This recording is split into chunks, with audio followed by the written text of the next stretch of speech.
Oui, monsieur Allô? le directeur? Oui, bonjour. Bonjour et bienvenue sur le plateau de la Web TV Bourgogne-Franche-Comté. Nous allons voir ensemble donc un petit peu comment fonctionne l'URSSAF en ce moment. Alors, pour rappel, quelle est la principale fonction de l'URSSAF?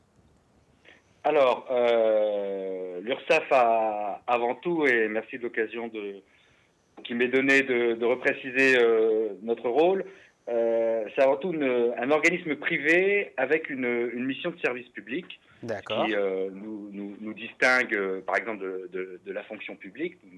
Nous ne relevons pas de la fonction publique.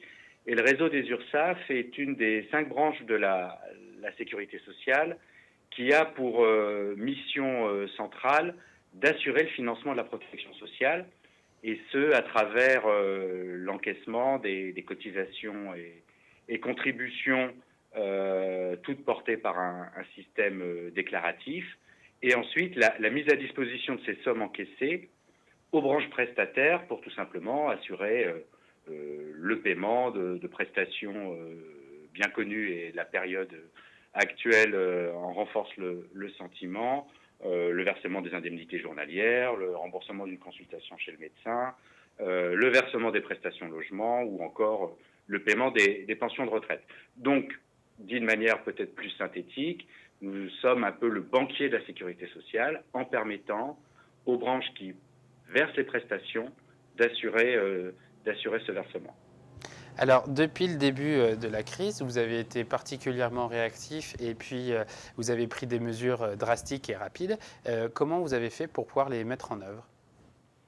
Alors, on est effectivement rentré très rapidement dans la configuration qui est la nôtre actuellement, puisque déjà, et vis-à-vis de l'ensemble des collaborateurs, dès le 15 mars, j'ai pu m'adresser à chacune et chacun d'entre eux pour leur demander de ne pas se rendre sur le lieu de travail, et d'assurer la conduite de leur mission dans une logique de travail à distance à partir de leur foyer, en raison des précautions sanitaires qu'il convenait de prendre. Et d'ailleurs, je salue la très très forte mobilisation et le professionnalisme des plus de 300 collaborateurs de l'URSSAF Bourgogne qui, depuis le 16 mars, conduisent leur mission dans un environnement totalement inédit, à savoir du travail à distance pour l'ensemble du fonctionnement de l'organisme.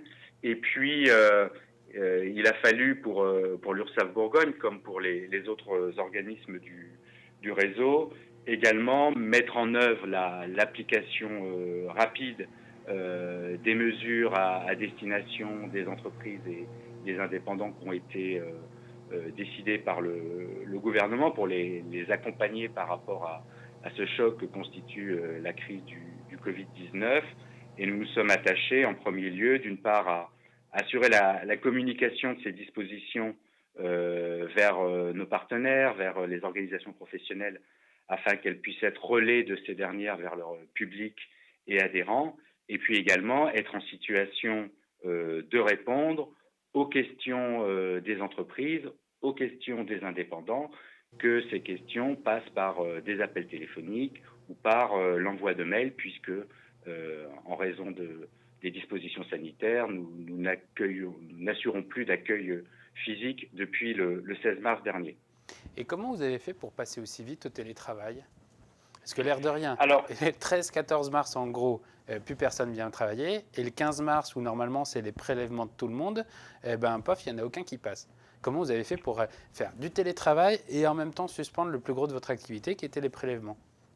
Alors, effectivement, il y a deux dimensions. L'URSSAF Bourgogne, dès la moitié de l'année 2019, s'est engagé au bénéfice des conditions de travail des collaborateurs, au développement important du travail à distance, ce qui veut dire qu'au moment de la décision de basculer au travail à domicile, on avait déjà plus d'une centaine de collaborateurs qui avaient l'habitude de travailler ponctuellement depuis chez eux, et donc en étant équipés en conséquence.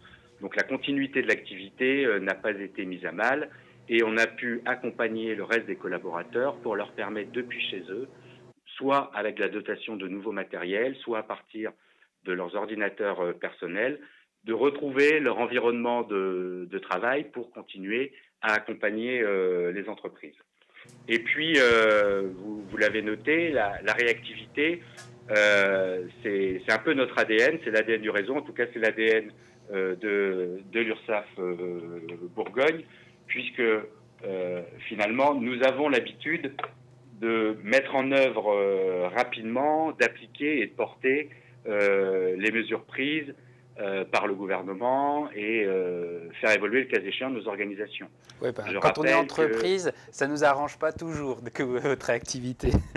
Alors c'est une réactivité qui part du constat suivant. On préfère être proactif vis-à-vis des entreprises lorsqu'elles sont confrontées à des difficultés, plutôt que d'attendre qu'elles viennent vers nous. Et on peut tout à fait comprendre que face à des difficultés, je fais état par exemple de la crise des Gilets jaunes, je fais état par exemple d'un sinistre qui peut frapper une entreprise, un incendie, un arrêt de la production complet. Bien évidemment, la première préoccupation de l'entreprise n'est pas de venir vers l'URSSAF. C'est quelque chose qui vient après les considérations qui peuvent tout à fait se comprendre quant à l'outil de travail et à la production. Donc on a déjà cette culture, et c'est ce qu'on avait mis en œuvre dès la crise des Gilets jaunes, en contactant directement les indépendants, les entreprises qui étaient le plus frappées par les manifestations qui altéraient l'activité. Donc la réactivité, on sait faire, c'est dans notre ADN, et c'est la raison pour laquelle on a pu effectivement, dès l'exigibilité du 15 mars, qui concernait les entreprises du régime général, comme l'exigibilité du 20 mars qui concernait les travailleurs indépendants, mettre en place les dispositifs arrêtés par le gouvernement, à savoir la possibilité de report pour les entreprises à travers leur déclaration DSN, et pour les indépendants mensuels et prélevés, nous n'avons pas mis en œuvre le prélèvement des sommes qui étaient dues. Alors, vous avez dit au départ que vous vous étiez comporté un peu comme un banquier. Alors, je vous rassure, pas du tout, parce que les banquiers, quand on leur demande des reports d'emprunt, à l'heure actuelle, ils nous les font payer. Pour le moment, il n'y a pas de frais supplémentaires. Exactement, c'est une juste précision. Le dispositif de report que nous appliquons depuis les exigibilités de mars n'est pas assorti de majoration de retard et de pénalités. C'est une volonté forte du gouvernement d'accompagner au mieux les entreprises, et nous nous inscrivons complètement dans cette logique. Et donc, il y a dans le communiqué de presse que vous avez fait passer hier, vous dites que vous avez 530 000 entreprises de moins de 50 salariés qui ont reporté leur échéance de cotisation sociale due aux URSSAF le 15 mars. Donc ces 530 000 entreprises, c'est sur la Bourgogne. Alors, ce sont des chiffres nationaux. Les chiffres bourguignons sont moins importants, enfin, à l'image de notre tissu économique. Ce qui s'est passé le 15 mars dernier, donc ça concernait à peu près 30 000 cotisants, 30 000 entreprises. Sur ces 30 000 entreprises, 9 000 ont saisi la possibilité de reporter le paiement de leurs cotisations, c'est-à-dire que totalement ou partiellement, les cotisations n'ont pas été payées.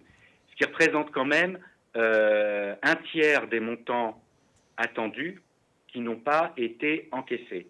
Et du coup, à ce rythme-là, vous pouvez tenir encore combien de temps ? Alors, il n'y a pas de risque à ce stade de rupture de trésorerie, puisque en reprenant la mécanique que je vous ai décrite tout à l'heure, nous avons déjà une première fonction de prévision de trésorerie qui permet à notre caisse nationale d'apprécier les encaissements qui seront réellement effectués. De l'autre côté, notre caisse nationale se rapproche des branches prestataires qui doivent verser les prestations pour connaître leurs besoins en termes d'argent à verser. Le delta, notre caisse nationale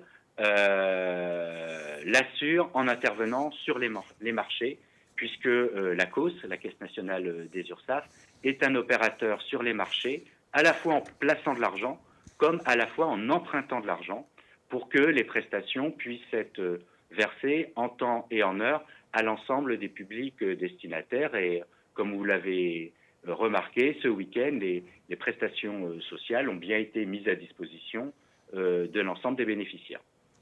Et un dernier point, dans votre plaquette, vous parlez du SAFSA. C'est quoi? Alors le SAFSA, c'est une démarche propre à la Bourgogne que les équipes ont imaginée dans une logique de rendre un service plus et attentionné à certains publics qui sont traditionnellement un petit peu plus loin de la relation avec l'URSSAF ou qui ont un besoin d'accompagnement plus important que des entreprises plus structurées qui peuvent disposer d'un département administratif et financier.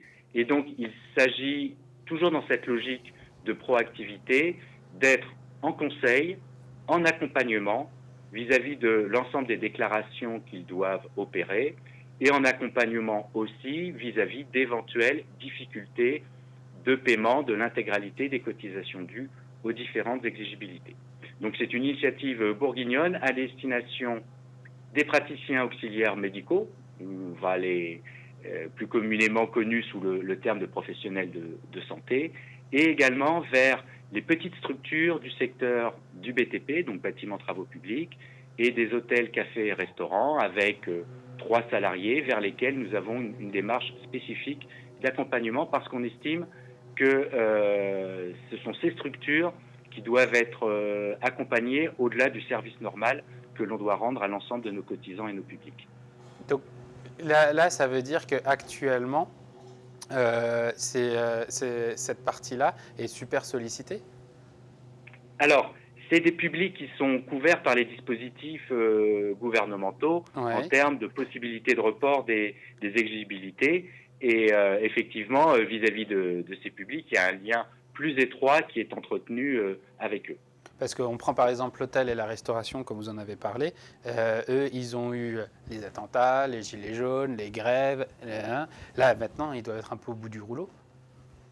Alors, il est clair que les différents événements que vous avez mentionnés ont affecté l'activité, la fréquentation.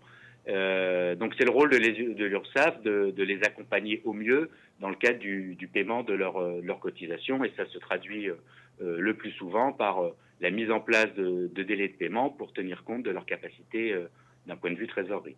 D'accord. Et dernier point, toutes ces informations-là, on peut les retrouver où?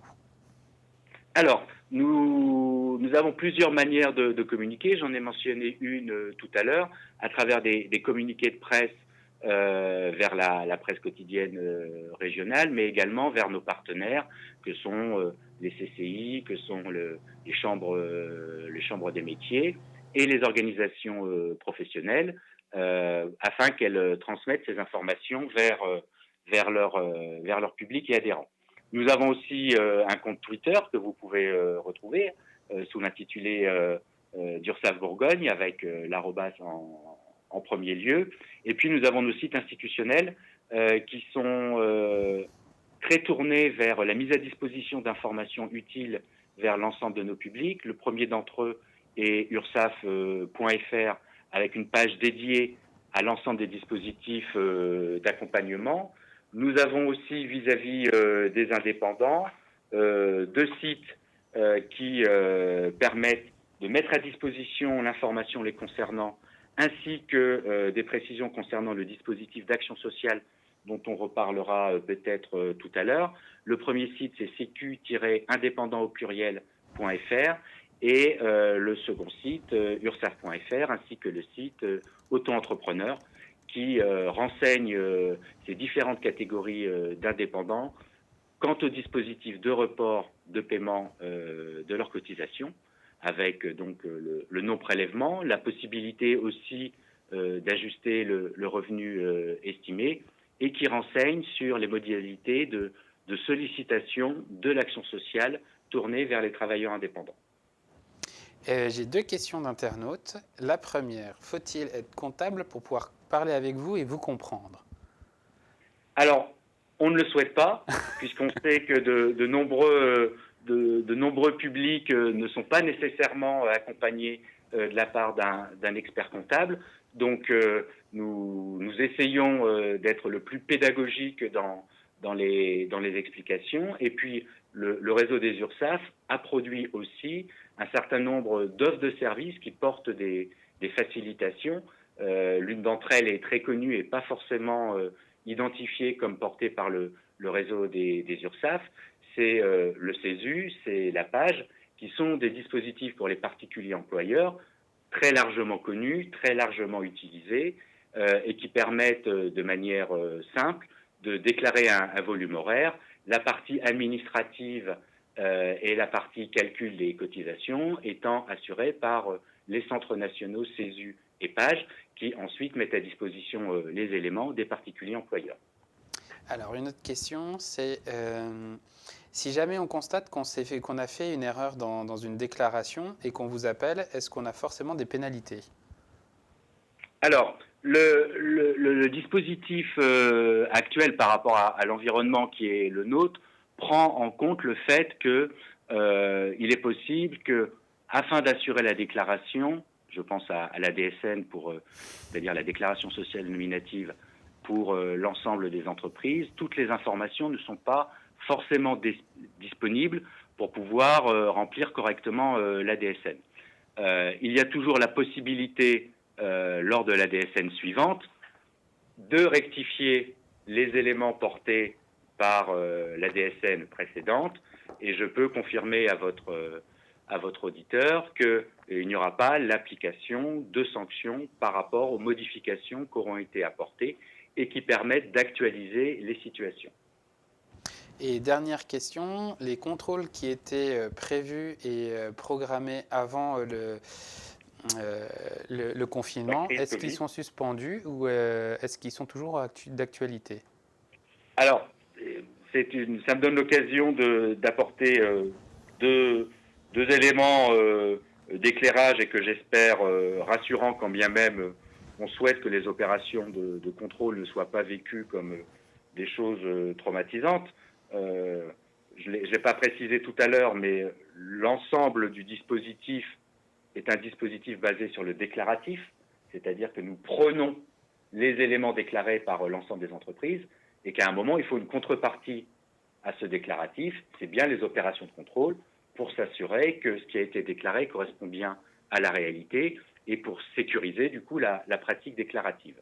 Effectivement, depuis le 15 mars, l'ensemble des opérations de contrôle, au sens contrôle comptable dans les entreprises, a été suspendu. Donc, pour répondre directement à ce monsieur, oui, les opérations de contrôle sont suspendues. Et je n'ai pas mentionné tout à l'heure que, de la même manière, les opérations de recouvrement forcé, c'est-à-dire lorsque nous avons un débit à recouvrer pour lequel nous avons des difficultés à recouvrer ce débit, donc en lien avec les huissiers de justice, l'ensemble de ces opérations de recouvrement forcé est également suspendu. Du coup, elles pourront être renégociées? Alors, on réappréciera les situations, effectivement, au moment de la sortie de cette période extrêmement éprouvante économiquement, pour voir comment accompagner au mieux chacun des cotisants concernés, à la fois par les reports, puisque le report ne veut pas dire annulation des cotisations. Et ces cotisations seront bien à honorer à un moment. Là, on sera dans une logique, évidemment, d'accompagnement avec la mise en place de délais, et nous réapprécierons les situations qui sont concernées par du recouvrement forcé par voie d'huissier pour tenir compte de cette période qui met particulièrement à mal les trésoreries des entreprises. Une dernière question, c'est l'URSSAF et l'ASP, c'est quoi la différence? Pardon, l'URSSAF et l'ASP. L'ASP, l'Agence France-Presse? Non, ASP. L'agence... Alors, j'ai peur d'avoir mal entendu ou ne pas comprendre le deuxième terme. AS comme Sophie et P. L'ASP? Oui. Écoutez, c'est un terme qui ne me parle pas. L'ASP? C'est l'Agence des services des paiements. C'est celle qu'on appelle, qu'on contacte par exemple pour l'aide des 1 500 €. Alors, peut-être pour apporter des éléments, mais en n'étant pas sûr d'être complet par rapport à votre interrogation, puisque vous m'en donnez l'occasion, le fonds de solidarité décidé par le gouvernement est un fonds porté par les services fiscaux, et notamment les directions départementales des finances publiques. D'accord.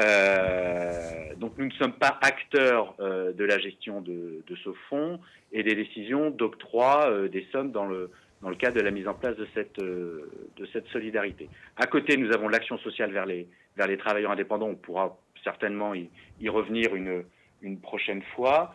Mais en tout cas, nos publics, par rapport à leurs interrogations, nous ne manquons pas de leur mentionner l'existence de ce fonds en leur expliquant les critères d'éligibilité et en les orientant vers les adresses mail utiles leur permettant de faire leurs demandes simplifiées et de manière dématérialisée sur le site des services fiscaux.